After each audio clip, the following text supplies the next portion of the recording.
കാശ് കയ്യിലുണ്ടാകണം.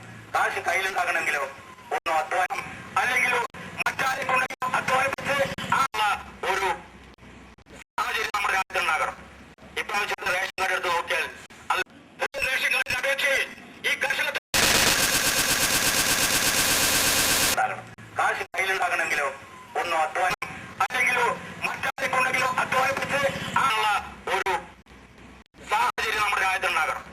ഇപ്രാവശ്യത്തെ ration card എടുത്ത് നോക്കിയാൽ അത് പുതിയ റേഷൻ കാർഡിന്റെ അപേക്ഷയിൽ ഈ കർഷക തൊഴിലാളികൾ നമ്മുടെ രാജ്യം 60%. അപ്പൊ കർഷക തൊഴിലാളികളെ അങ്ങ് ഇല്ലായ്മ ചെയ്യാൻ ആവശ്യമായ സമീപനമാണ് നമ്മുടെ സംസ്ഥാന സർക്കാരുകൾ സ്വീകരിച്ചിരിക്കുന്നത്.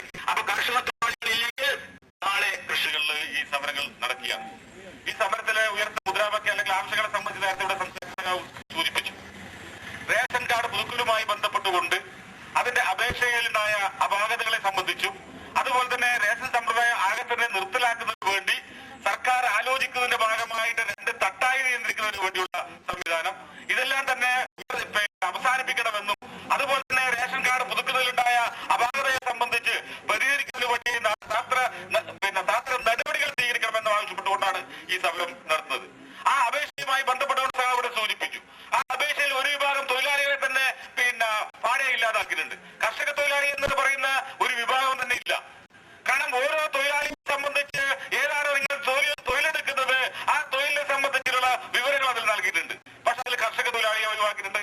അങ്ങനെ പല മേഖലകളിലും പണിയെടുക്കുന്ന തൊഴിലാളികളുടെ ഇന്ന തൊഴിൽ എന്നതിനെ സംബന്ധിച്ച് ഒഴിവാക്കുന്ന സ്ഥിതിയാണ് ഉണ്ടായത്.